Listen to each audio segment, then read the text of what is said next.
passe très bien. Dieu merci. Et vous? Par la grâce de Dieu, ça va. Oui. Dieu merci. Donc, vous avez la parole. En fait, oui.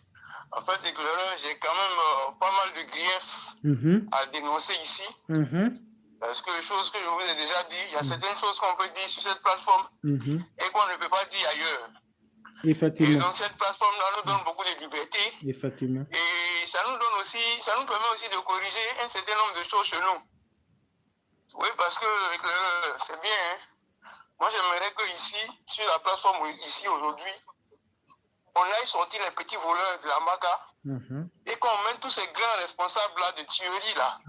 Tous ces immeubles qui s'écoulent sont la faute et la responsabilité des hommes politiques qui n'ont pas su faire leur travail.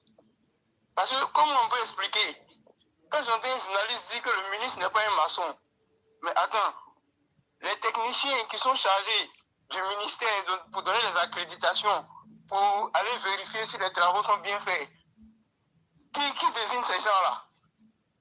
Les gens ne s'auto-désignent pas, ce n'est pas le chef de chantier qui les choisit. Mais tant que la corruption mine une société, c'est comme ça qu'on essaie de se dédouaner en essayant de trouver des échappatoires. Parce que la responsabilité est différente de la culpabilité. Le ministre et tous ceux qui l'entourent sont bien responsables de tous ces morts.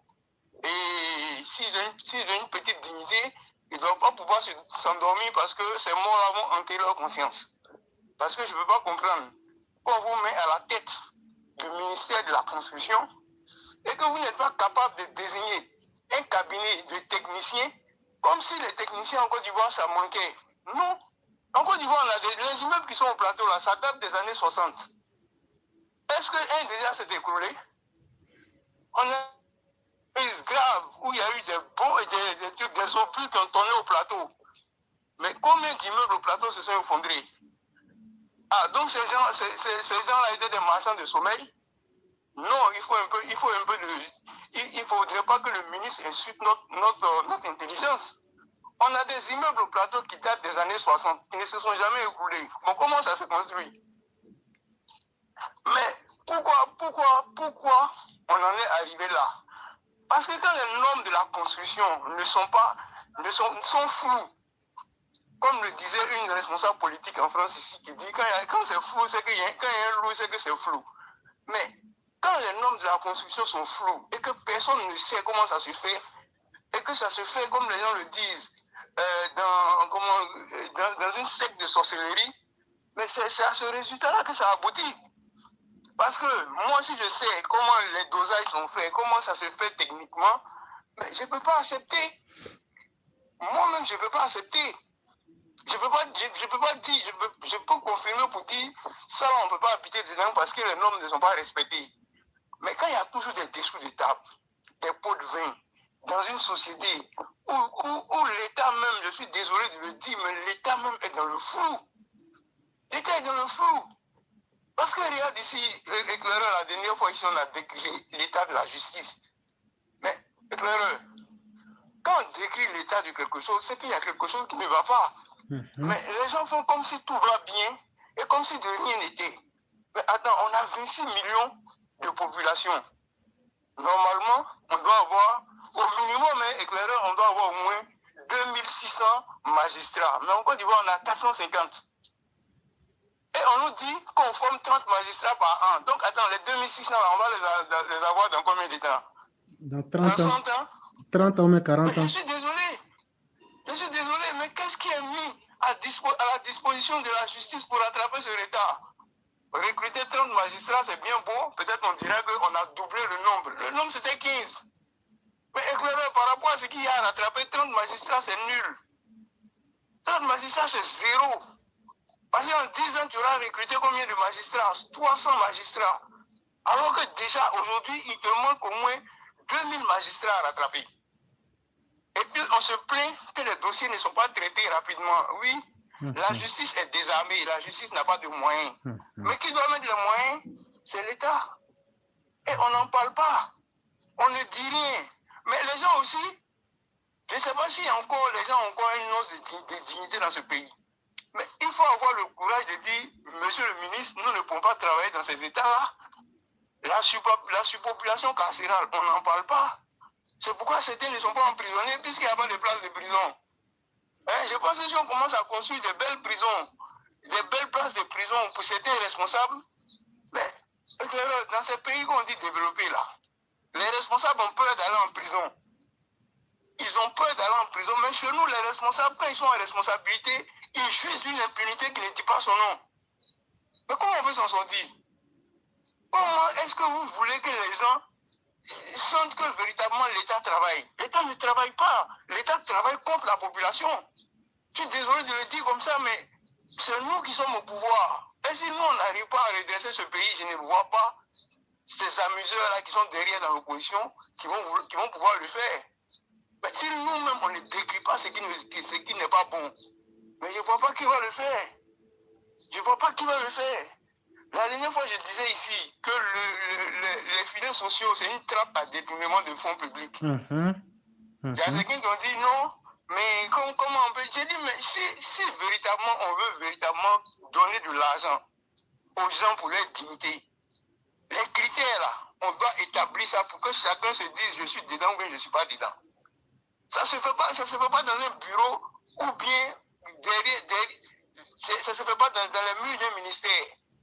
Il faut qu'on sorte les critères pour que celui qui est à Boribana ou bien à Marabadiassa chez nous là-bas se dise ah attention dans ces critères-là je suis dedans. Il faut que les critères soient clairement identifiés pour ne pas que certaines personnes viennent prétendre à quelque chose qu'ils n'ont pas droit. Mais à partir du moment où les critères sont flous, mais ça c'est une bonne trappe à détournement. Parce qu'on dit, on envoie ça sur un numéro. Mais qui détient ce numéro réellement? Peut-être c'est le voisin. Peut-être c'est les gens qui sont dans votre équipe là qui détiennent les numéros. Mais éclaireur, tant que ces choses-là ne sont pas bien éclairées, tant qu'on n'aura pas véritablement combattu la corruption dans le pays, mais on sera toujours, c'est-à-dire on sera éclairé. Parce qu'aujourd'hui, on a les moyens, c'est-à-dire on peut tout faire pour faire avancer notre pays. Mais on refuse de le faire parce que certaines personnes sont véritablement avides d'argent. Les gens pensent que tout se fait par argent. Moi je dis, si tu es un homme politique et que tu cherches l'argent, il faut laisser la politique, va faire les affaires. La politique n'est pas un lieu d'enrichissement personnel, je suis désolé. Mais c'est un lieu pour venir servir son peuple. Si tu sais que tu n'as pas cette capacité-là, mais cher ami, il ne faut pas venir nous fatiguer. Il ne faut pas venir nous fatiguer. Mais tant que ces critères de choix et puis, en Côte d'Ivoire, laisse-moi te dire que véritablement, les gens n'ont pas besoin d'assistanat. Tout ce que tu vois là, éclaireurs qu'on est en train d'aider là, ils ont envie de travailler. Mais tous ces milliards là qu'on met à disposition et qu'on ponctionne les gens 12 000 francs CFA par mois là. Mais éclaireur, les gens n'ont pas besoin de 12 000 francs CFA par mois. La Côte d'Ivoire a 31 régions. L'argent est encore réparti dans des régions. On n'a qu'à faire. Il faut qu'on fasse des trucs industriels en fonction des produits agricoles qui poussent dans les coins là. Comme vous avez fait dans le temps, là, les seaux de riz, les seaux de mie, les sociétés de trucs, comment on appelle ça, du canne à sucre et tout. Mais il faut qu'en fonction de ce qui pousse dans votre région, on puisse faire une usine pour permettre aux gens de travailler. Les gens ont besoin d'activité, les gens n'ont pas besoin d'être assistés. Et puis c'est assisté combien? Avec le coût de la cherté de la vie. Est-ce qu'ils ont pensé à ça en faisant leurs critères? Non, leurs critères c'est 12 000. Même si la vie devient chère, c'est toujours 12 000. Mais ça, je dis c'est une trappe à détournement. Parce que quand le gars disait la dernière fois, il dit non, c'est basé sur, comment on appelle ça, un critère que la Banque mondiale a défini comme étant le seuil de pauvreté dans le monde. C'est-à-dire, en Côte d'Ivoire, par exemple, une personne ne doit pas vivre en deçà de 325 francs CFA par jour. Mais quand tu as dit ça, nous on applaudit. Quand tu dis c'est par rapport à ça qu'on a trouvé 12 000. Mais on dit 12 000 par personne, on n'a pas dit 12 000 par ménage. Par personne. Dans un ménage, il y a au moins 6 personnes. Quand il a donné 12 000, mais le reste de l'argent est parti où? Le reste de l'argent, là, quel temps on fait? Parce que la Banque mondiale ne dit pas c'est en fonction du ménage qu'on détermine le taux de pauvreté. Non, on dit en fonction de l'individu. Mais si on a pris ce critère-là, pourquoi on ne le respecte pas sur le terrain? Tout c'est une trappe à détournement de fonds, et je suis désolé, quelle est la part, par exemple, de participation de l'État? On ne nous dit pas. Au Burkina Faso, par exemple, l'État burkinabé participe à 20%. Les 80% viennent des aides des institutions internationales. Mais en Côte d'Ivoire, quelle est la part de participation de l'État? Et quel est l'argent que nos partenaires nous envoient pour pouvoir véritablement créer, pour pouvoir véritablement lutter contre les inégalités? On ne nous dit rien. On est dans le flou et dans l'opacité. Et qui dit flou et opacité dit corruption et dit injustice. La preuve, tous ceux qui ont eu les 30 000 francs dans les logements sociaux, personne n'a été remboursé. Et ça reste comme ça, on paie des profits et puis personne n'en parle. Comme si l'État avait raison. Non, l'État n'a pas raison. Moi, je dis il faut qu'on corrige ces choses-là avant que le président puisse aller se reposer. Tant que ces choses-là ne seront pas corrigées, je suis désolé, mais on sera loin d'une paix sociale. On sera loin d'une paix sociale. Et c'est comme une cocotte minute qui est en train de bouillir, mais bientôt ça va exploser. Parce que les gens, ils acceptent, mais jusqu'à quel point les gens auront cette capacité d'acceptabilité. Pour l'heure, j'aimerais m'arrêter là. Il y a tellement de choses à dire. Et je sais qu'on aura toujours l'occasion d'en parler. Et là, je m'arrête là et je dis véritablement bonsoir à toute la classe et bonsoir au chef de classe et à tous ceux qui participent à cette émission. Et bonsoir, véritablement, il faut que cette plateforme-là existe pour qu'on puisse véritablement s'exprimer. C'était ce que j'avais à dire ce soir. Et je vous dis, passez une bonne soirée et bien des choses à la famille. Vraiment, merci beaucoup, cher frère. Et ce que vous venez de dire, c'est effectivement tellement bien vu. J'avais seulement une question que j'allais vous poser peut-être en 5 minutes. Vous allez donner vos idées. Dites-moi, monsieur. Oui, oui. Dites-moi. Mais d'abord, il y a Walter qui disait, merci, frère. C'est comme si vous lisiez dans mes pensées. Et il va plus loin pour dire, il y a plein de bonnes volontés et de bonnes initiatives que le président lance. Mais les responsables d'exécution ne prennent pas la peine d'en définir et divulguer les conditions ou critères pour en profiter. Et tout ça, c'est fait pour maintenir l'opacité. Et il y a notre aîné, MF, qui vient encore pour continuer. Ces ministres, mains cassées, bras cassés, n'ont pas la notion de la gestion d'une entreprise, raison pour laquelle ils sont doués dans les détournements. Et il y a Walter Otto qui vous disait, merci pour ton intervention, c'est ce qu'il vous disait. Sachez que votre intervention, pour toute personne intelligente, on peut déjà mesurer votre quotient intellectuel à travers votre présence ici ce soir. Et les personnes intelligentes auront compris beaucoup de choses. C'est vrai, on ne peut pas tout dire aujourd'hui, mais ici, c'est la plateforme des contradictions et on a le courage de dire clairement. Ce que j'allais vous demander, aujourd'hui, selon vous-même, parce que vous avez décrié, qu'est-ce qu'on peut faire aujourd'hui pour combattre efficacement la corruption en Côte d'Ivoire? Bon, déjà pour combattre la corruption, moi je dis, c'est être transparent. C'est vrai que tout le transparent, ça s'apparente à du voyeurisme. Mais en Côte d'Ivoire, on est très loin du voyeurisme. Il faut qu'on soit transparent. Dans tout ce qu'on va citer comme budget, il faut qu'il y ait de la transparence. Il faut que, c'est-à-dire, le citoyen lambda, c'est-à-dire, Bob Marley disait que pour te faire comprendre, il ne suffit pas de prononcer ou bien d'additionner de gros mots. Il faut dire de sorte que même le nouveau-né qui vient de naître puisse comprendre ce que tu as envie de dire. Donc, moi, ce que je veux dire au gouvernant ou bien au gouvernement, il faut de la transparence. Lorsqu'on décide de faire quelque chose, et sans vous couper, les critères doivent être là. Sans vous couper votre dynamique, il est dit que une petite action vaut mieux que de grands mots. Les mots en tant que parole. Et donc, une petite bonne action marque les consciences, mais les grands verbes, ça passe autant que la parole passe aussi. Et le temps des paroles ou bien des gros mots français dans le dictionnaire, là, le peuple n'a pas besoin de ça. Ce n'est pas les grands mots qui ont construit l'Occident, ce n'est pas les grands mots qui ont donné à l'Occident sa justice, ce n'est pas les grands mots qui ont donné le système sur lequel les Occidentaux évoluent. C'est le travail petit à petit de chacun.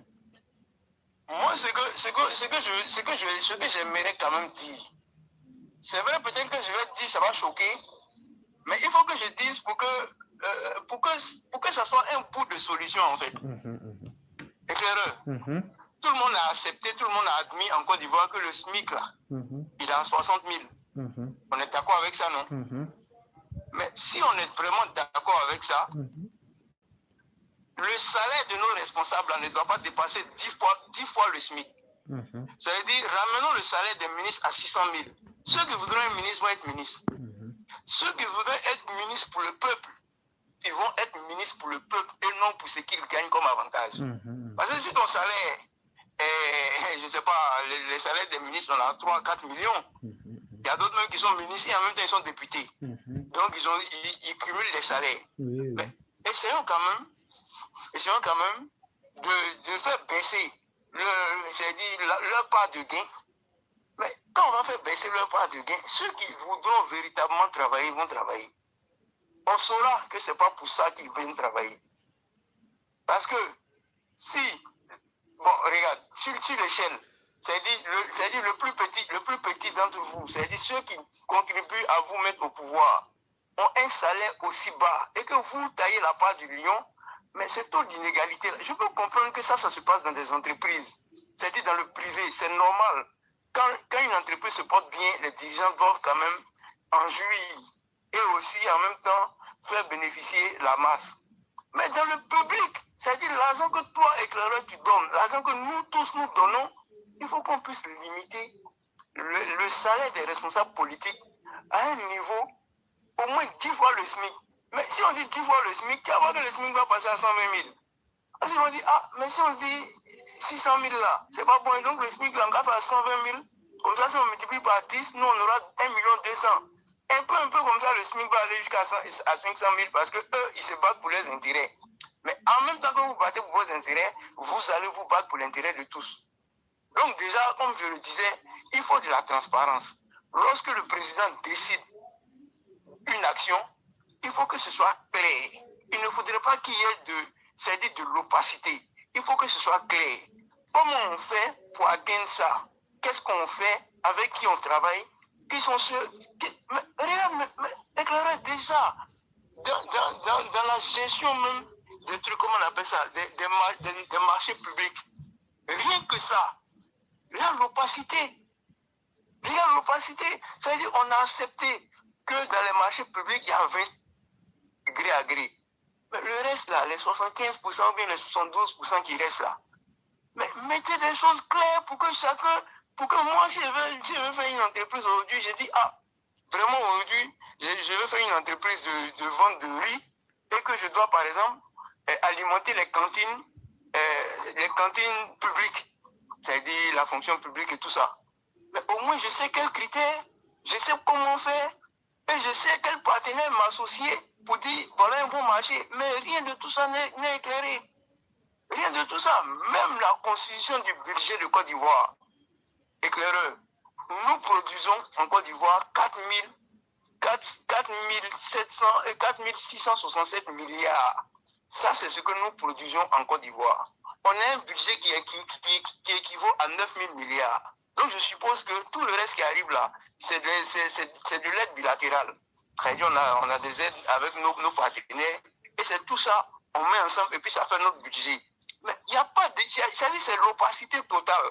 Parce que, par exemple, quand le fonds danois vient comme ça, là, le fonds danois te dit, voilà pour les femmes, voilà pour l'agriculture, voilà pour la jeunesse, voilà la lutte contre le chômage, voilà la lutte contre la précarité. Ce n'est pas détaillé. Et c'est cette opacité-là dans laquelle nous sommes. Donc quand les gens se lèvent aujourd'hui, un homme il se lève, il prend cet argent-là et puis il dit, bon, je viens faire don aux jeunes. Mais attends, tu prends leur argent pour leur donner. C'est leur argent, ça leur a été destiné. Et toi qui viens montrer que c'est toi qui leur as donné, tout ça là, ça doit s'arrêter. Une fois que tout ça s'arrête, quand on a plus de transparence, et que tu vas voir que ceux qui ne pourront pas faire le travail vont démissionner d'eux-mêmes. Parce que tout est clair. Parce que nous sommes dans une transparence. Mais tant que ce ne sera pas transparent, tant que ce sera opaque, on va toujours se plaindre. Et à force de se plaindre, ça va nourrir ce qu'on appelle les trucs, comment on appelle ça, les crises sociaux. Parce que tout le monde pense que tout est politique. Non, tout n'est pas politique. Moi, je n'arrive pas bien à me loger dans un pays. Alors que la Constitution me donne le droit, la Constitution donne le droit à l'État de me loger. Et ce droit au logement-là, l'État ne le respecte pas. Mais un jour, je vais me lever pour dire non, il faut qu'on puisse nous loger. Ça, c'est pas respecté. Tout le monde pense que la Constitution pour être président, c'est pas ça la société éclaireuse. L'État doit envoyer les gens à l'école, c'est-à-dire du primaire jusqu'à la classe de 3e. C'est une obligation. Mais aujourd'hui, il faut regarder avec les COGES. Tout le temps, les parents mettent la main à la poche. Or, ça, ce sont des budgets qui sont déjà prédéterminés, prédéfinis. Mais qu'est-ce qu'on en fait? Est-ce que l'éclaireur aujourd'hui, toi, peut nous dire, un élève du CP1 jusqu'en classe de 3e, quelle est la part de l'État dans sa scolarisation? Est-ce qu'on peut nous sortir ça aujourd'hui? On ne peut pas nous sortir. Je te prends l'exemple de la France. Un élève de la 6e, en 3e, par an, l'État français débourse pour un élève 8 000 €. Ça, on le sait. Pourquoi? Parce que c'est la transparence. Mais en Côte d'Ivoire, c'est combien? Tu peux me dire, tu ne peux pas me dire, parce que c'est opaque. Et tant qu'on sera dans l'opacité comme ça, mais c'est sûr que, bon, souvent c'est pas dépit. Les gens disent, bon, et tous sont même chose, on dit quoi? Non, il faut qu'on dénonce, il faut qu'on dise, il faut que la ministre de l'Éducation vienne nous dire, l'école est gratuite, voici la part de l'État. Chaque élève là, voilà ce que l'État fait pour l'emmener à l'école. Mais aujourd'hui là, est-ce que toi tu peux me dire combien peut coûter un enseignant à l'État de Côte d'Ivoire? En France ici, je prends un exemple de la France parce que je connais un peu. Un enseignant coûte, jusqu'à sa retraite, un enseignant coûte presque 3 millions d'euros à l'État.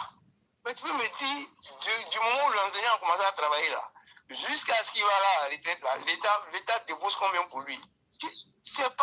C'est de l'opacité. On a l'impression que les gens font de la magie pour avoir de l'argent en Côte d'Ivoire. On a l'impression que l'État a une caisse magique quelque part. On embauche des enseignants. On dit, bon, il faut que les gens emmènent leurs enfants à l'école, mais on ne leur dit pas quel est le taux d'accompagnement de l'État. Qu'est-ce que l'État leur apporte? Rien du tout. Mais moi, je dis pour la gratuité de l'école, moi, je donne juste un truc, comment on appelle ça? Je donne juste une solution pour la gratuité de l'école. Puisqu'on dit tout élève doit envoyer un extrait de naissance pour s'inscrire à l'école, l'extrait de naissance, on fait ça où? À la mairie, éclaireur. Mais donnez les moyens à toutes les mairies. Donnons l'argent de scolarité aux mairies. Quand l'enfant vient faire son extrait de naissance, on lui donne soit son kit scolaire ou bien l'argent qui accompagne sa scolarité. Comme ça, on est clair dans le débat. Comme ça, on est clair. Ah, on dit que cette année, la cotisation COGES là, voilà, c'est un bon, voilà votre cotisation COGES, ou bien laisser la mairie s'en charge. Quand c'est comme ça là, éclaireur, qui ne serait pas heureux? Même si tu n'as pas l'argent, tu es heureux, tu sais que l'État s'occupe de toi. Mais en Côte d'Ivoire, on n'a pas. On n'a pas ça. Et souvent, on a l'impression que c'est tellement difficile qu'on ne peut pas faire. Mais quand c'est difficile, on ne peut pas faire. On oblige les gens à aller à l'école. Mais quand tu dis que l'école est obligatoire, c'est que tu as des moyens de rétention. C'est-à-dire, si moi aujourd'hui, je n'envoie pas mon enfant à l'école, c'est que tu vas me mettre en prison. Mais c'est obligatoire sur quoi? Tu me donnes quoi pour envoyer mon enfant à l'école et puis je n'ai pas fait et puis tu vas me mettre en prison? Quand on décide d'une obligation, mais une obligation, il y a des droits et des devoirs. Hein? Quel est mon droit? Qu'est-ce que vous me donnez pour que mon devoir d'envoyer mon enfant soit une obligation? Je pense que c'est aussi simple. Si on explique ça simplement comme ça aux gens, les gens disent, mais ah, donc c'est aussi simple comme ça. Oui, éclaireur, tu me dis, ton enfant là, tu dois l'envoyer à l'école. Sinon, je te mets en prison. Moi, je dis, il n'y a pas de problème. Mais l'école de mon enfant là, c'est 50 000. Qui paye les 50 000? Mais toi qui as fait l'obligation là, mais tu as l'obligation de me donner les 50 000.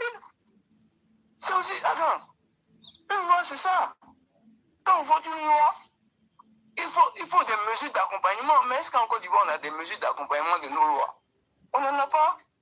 Moi j'ai dit, mais si c'est trop compliqué à financer, mais si vous dites aux parents, à partir d'aujourd'hui, la cigarette là, ça a coûté, on met 25 francs sur la cigarette, mais tous les 25 francs qu'on aura mis sur chaque paquet de cigarettes sera destiné à l'école. Mais personne ne va se plaindre. Personne ne va se plaindre. Les gens ne vont même pas voir passer. Mais si l'argent est bien orienté dans l'école, tu verras qu'il n'y aura pas, les gens ne vont pas se plaindre. Les gens vont envoyer même les enfants. Même s'ils ont 50 enfants, ils vont les envoyer à l'école. Parce qu'ils ne payent pas. Déjà ça. Mais éclaireur, aujourd'hui, jusqu'aujourd'hui, moi je pose la question. Qui peut nous dire aujourd'hui comment l'État encadre c'est-à-dire l'accès obligatoire à l'école? C'est encadré comment par l'État? Ça, c'est une question. Et si nous tous on a trouvé la réponse, Si on sait qu'il n'y a pas, c'est-à-dire l'État n'a pas, l'État ne peut même. Mais si les gars, moi j'ai quelqu'un qui enseigne à Monkono, dans un village. Les parents disent, bon, votre histoire d'école là même, vous nous faites dépenser, on n'a même pas l'argent. Nos enfants vont aller travailler au champ. Mais la mesure de rétention pour l'État là, c'est quoi? L'État peut faire quoi face à ces parents là? L'État a fui ses responsabilités. Et quand un État fuit ses responsabilités, c'est tout un pays qui se retrouve à volo comme ça. Donc, éclaireur, voilà un peu ce que je voulais dire. Je dis, on ne parle pas pour parler, hein. C'est pas parce qu'on n'a pas, c'est pas parce qu'il y a des solutions, on ne les a pas. Mais si c'est appliqué, c'est bon. Si c'est pas appliqué, bon, c'est pas grave, mais on va en parler. Vous savez pas que les gens disent, mais ceux-là, ils ont de grands discours, hein, mais ils ne disent rien. Mais on a de grands discours, mais on a des petites solutions quand même. Oui, on a des grands discours, c'est vrai, mais on a des petites solutions. Lorsque quelqu'un meurt, c'est-à-dire lorsqu'un immeuble s'effondre, c'est même pas un, c'est pas deux, c'est pas trois. Mais le ministre est mis devant ses responsabilités. Le ministre est mis devant ses responsabilités parce que tous ceux qui sont des techniciens chargés de la construction sont attachés au ministère de la construction. Et ces gens que vous appelez techniciens là, c'est quoi leur CV? Ils ont fait quoi? Quelles sont leurs études? C'est des ingénieurs, c'est quoi? Comment on les a recrutés? Comment on a fait ceci? Mais tout ça, c'est de la responsabilité du ministre. Donc on me dit non, un ministre n'est pas un maçon. Mais dans ce cas-là, qu'est-ce qu'on allait dire? Qu'est-ce qu'on allait dire? C'est la même question qu'on a posée à Éric Zemmour ici. Il dit, moi, je vais être président de la République, je vais être ministre des Finances. Bon, voilà quelqu'un qui se défonce derrière ses responsabilités. Hein? C'est comme s'il disait, ah, lui, le président, hein, c'est pas lui le ministre. Non, c'est pas comme ça que ça se passe. La responsabilité, il y a une chaîne de responsabilité. Quand le ministre sanctionne là, si le ministre a sanctionné une fois, deux fois, et que les gens sont retrouvés en prison, parce qu'un immeuble s'est découlé, parce que ce que les gens oublient, c'est qu'un Ivoirien rapporte beaucoup d'argent à l'État. Et pour nous en Afrique, on s'est dit, mais nous-mêmes là, mais attends, pourquoi les gens ici là, quand quelqu'un même est malade comme ça là, on se bat pour ne pas qu'il meure? Parce que la dette du pays là, la dette qu'on a en Côte d'Ivoire, c'est réparti sur tous les Ivoiriens, à quelque degré que ce soit. Quand on répartit ça sur tout le monde là, peut-être tu as te retrouver au moins avec 2000 francs à payer dans la dette du pays. Donc tu deviens important. Mais on ne nous montre pas notre importance, c'est clair. On n'a pas d'importance. C'est-à-dire l'État fait comme si nous-mêmes là, on n'existait pas. Mais je t'assure que beaucoup d'hommes là font des prêts à la Côte d'Ivoire parce qu'on se dit que le pays a une jeunesse. Parce que les 18-35 ans là sont près de 19 millions de la population. 18-35 ans. Et ça, on sait que c'est un capital. Et ce capital-là fait que le pays a une force. Mais donnez-nous, c'est-à-dire donnez-nous au moins ce qui nous revient. Hein? Donnez-nous du boulot. Ça, c'est la moindre des choses. Hein? On a beaucoup apprécié la nouvelle constitution parce que ça a mis en exergue beaucoup de droits du citoyen. Beaucoup de droits, beaucoup de devoirs. Mais on accompagne ça comment? Le droit à l'emploi. Le droit à l'emploi. C'est constitutionnel, éclaireur. Mais aujourd'hui, qu'est-ce qu'il en est? Qu'est-ce qu'il en est? Hein?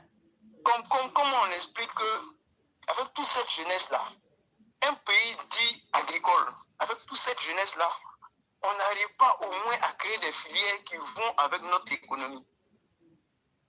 Pourquoi? La faute à qui? La faute aux Blancs? On va venir encore accuser, je ne sais pas, qui a la mode aujourd'hui, là, c'est Poutine. On va venir l'accuser encore? Non, c'est nous-mêmes. C'est-à-dire qu'on regarde notre économie et on essaie d'adapter nos formations à l'économie, à notre économie. On crée des filières qui vont aujourd'hui avec l'économie, mais il n'y en a même pas. Ou bien peut-être qu'ils ont commencé à créer, mais il n'y en a pas assez. C'est vrai qu'on a pris 20 années de retard dans des crises différentes, des crises sordides même que je veux dire. Mais quand on a au moins eu 10 ans et qu'on va dans une quinzaine d'années et que beaucoup de trucs ne sont pas corrigés, et que quand on regarde le chef veut partir alors qu'il y a beaucoup à faire, c'est le moment de taper du poing sur la table, quoi. Hein? Le moment de taper du poing sur la table. Donc, éclaireur, c'était ça. Vraiment, merci. Merci beaucoup pour cette brillante. Et vous pourrez voir peut-être la chaîne. Et il y a le roi Chaka Zulu qui dit très belle intervention, très belle démonstration et analyse claire et limpide. Et je crois qu'après, je vais mettre cette démonstration, je vais la couper et la mettre pour que ça puisse inspirer les gens. Et je vous dis vraiment merci beaucoup. Ce que vous avez Non, dit mais est c'est moi qui tellement vous inspirant. remercie. Parce que ce que je dis là, Mhm. on ne peut pas dire ça ailleurs. J'interviens ailleurs, hein. Mais il y a des choses que je ne peux pas dire. Non, mais vous savez, notre compétence intellectuelle nous permet de toucher tous les horizons. Ouais. Si j'avais peut-être hein. des questions à vous poser pour vous soumettre à la réalité du terrain, j'allais vous poser ces questions-là, mais ce que vous dites est totalement normal et c'est justifiable. Et ce que vous dites est vrai. Ce n'est qu'une question de volonté que de vouloir bien faire les choses. Sinon, les exemples existent à foison par kyrielle autour de nous. Ça, et c'est ce que vous avez décrit. Et on espère bien que les dirigeants et les princes de la cité vont comprendre ce dont nous sommes en train de parler et de surtout voir le bon côté. Parce qu'on n'a pas que critiquer, mais on propose en même temps. Et je crois que c'est ce qui fait la force de nos émissions. Et s'il vous plaît, n'ayez point de complexe sur cette plateforme-là, tant que vous n'insultez pas. Et tant que vos propos ne manquent pas de... Les injures, c'est un manque d'arguments. Effectivement. Ceux qui injurient n'ont pas d'arguments. Effectivement. Parce que moi, je dis, même si je suis devant le plus grand insulteur public, j'ai seulement 2 questions à lui poser. Et on va rester autour de ces 2 questions. On va passer 50 heures, il ne pourra pas les répondre. Effectivement. Donc, quelqu'un qui insulte, ce n'est pas celui qui impressionne le plus. Souvent, même quand il va voir les gens insultent, il dit, mais qu'est-ce que ça rapporte à la société? Effectivement. Rien du tout. Parce que quand tu as fini les injures, au finish, qu'est-ce que tu voulais lancer comme message? En tout cas, la réalité te rattrape. Mais rien. Il y a tellement à dire, il y a tellement à faire, que souvent, quand j'entends certains politiciens dire, oui, on n'a pas libéré les prisonniers. Je dis, mais attends, c'est ça ton projet? La dernière fois, il y a ici une plateforme de soloistes, le gars m'a bloqué. Je lui ai dit, mais attends, pour me donner un seul projet attractif pour De Solo Guillaume, il dit, il veut être président. J'ai dit, mais c'est ça son projet? C'est ça son projet? Malheureusement, oui. Bon, quand tu tombes sur des gens qui n'ont pas d'arguments, bon, les injures, attends, le président Ouattara, il n'a pas le temps, hein. Moi, je me rappelle, lors d'une convention en 2009 à Yamoussoukro, il a dit, je n'insulterai personne. Pourquoi? Parce que le temps de convaincre la population avec son programme, là, ça prend tellement de temps. Effectivement. Quel temps il va prendre pour inciter? Vraiment. Ah oui. Ouais. Éclaireur, dans une journée, il y a 24 heures. Chaque minute perdue ne se rattrape pas. Si tu veux rattraper, ça sera dans la 25e heure. Et là, tu es dans le 2e jour. Donc, tu as déjà perdu quelque chose comme ça. Donc, il n'y a pas de temps à ça. Il n'y a pas de temps à ça. Moi, je dis, Gbagbo, aussi Gbagbo qu'il soit, il n'a pas eu de solution pour la Côte d'Ivoire. Il a tout fait pour s'embaumer dans une rébellion, dans des guerres, dans tout ce qu'il voulait. Sinon, Gbagbo aurait pu sommer l'armée française de chasser la rébellion et de reconstruire son pays. Mais il n'avait pas la volonté ni les moyens. En tout cas, et puis travailler pour montrer à tout le monde. Il ne pouvait même pas le faire. Parce que, attends, il n'est pas crédible. Qui va lui donner son argent? Qui va lui prêter de l'argent pour construire le pays? C'est pourquoi il a laissé pourrir la situation. Sinon, quand on te dit tu es au pouvoir pour 5 ans, pour 1 an renouvelable, mais tu dis non, il faut qu'on fasse des élections. Pour un démocrate, il faut qu'on fasse des élections. Aussi difficile qu'il soit, mais il faut qu'on fasse des élections. Mais Gbagbo n'a jamais voulu. On l'a reconduit comme ça, comme la reine d'Angleterre pendant 5 ans. Et le jour où il a décidé, où il a pensé que tout était bon et qu'il pouvait faire des élections, on l'a emmené à des élections et puis on l'a battu. On l'a battu avec des arguments. Hein? On l'a pas battu avec des injures ni avec des trucs, mais on l'a battu avec des arguments. Mais je pense, les arguments qu'on a pris pour battre Gbagbo là, mettons ça en exécution. Mettons ça en exécution. Moi, on ne me connaît ni d'Adam ni d'Ève. Nous, on a fait des maraudes jusqu'à 2h, 3h, 4h du matin, en train d'expliquer le programme de Ouattara à nos populations en 2010. Personne ne nous connaît, on ne nous connaît même pas. Le jour où Ouattara est venu pour dire, ah, vous êtes bien. J'ai dit, non, moi, ce n'est pas pour être bien, mais c'est pour que vous compreniez la portée du message. Mais sinon, on a pris ça pour convaincre les gens. Mais il ne faudrait pas que les gens prennent ça, et les gens retournent ça contre nous, éclaireur. Il ne faudrait pas que les gens disent, mais vous nous avez dit ça, mais aujourd'hui, là, c'est comment? Mais c'est ça qui nous fait mal. Et c'est pourquoi nous, on est obligés de sortir pour venir dire ce qu'on vous avait dit. Le président l'a fait, mais ceux qui sont avec lui ne veulent pas faire. Ces ministres... Ils n'ont pas la volonté. Ils n'ont pas la volonté. Voilà. Ils ne veulent pas faire. Mais moi, je dis, commençons déjà par réduire leur train de vie assez drastiquement. Je pense que quand on va commencer à faire ça, il y a beaucoup qui vont démissionner. Effectivement. Ils vont dire, attends, moi je suis ministre et puis il y a 600 000. Ah, mon petit frère qui est ingénieur, lui, il a 2 millions. Non, je préfère aller être ingénieur. Ils vont démissionner parce qu'ils sont là pour l'argent. Ils ne sont pas là pour aider le peuple. Sinon, un ministre, avec tous les avantages qu'il a, il va payer 4 millions ou bien 3 millions. Hein? Il ne fait pas carburant. Il y a voiture de service, maison de service. Et il a tout ça. Et quand lui donne 3-4 millions encore, pourquoi? Commençons à leur donner 600 000. Commençons à leur donner 600 000. Comme ça, même là, ils vont regarder la politique comme ça. Et puis ils vont fuir ça comme la peste. Parce que la politique, on vient pour aider. On vient mettre son savoir à la disposition de notre population. On ne vient pas pour s'enrichir dans le dos des gens. Hein? Tous ces avantages qui se créent, tous ces ouvertures qu'ils font là. Mais c'est bon, c'est suffisant. Mais faites votre travail, c'est tout ce qu'on vous demande.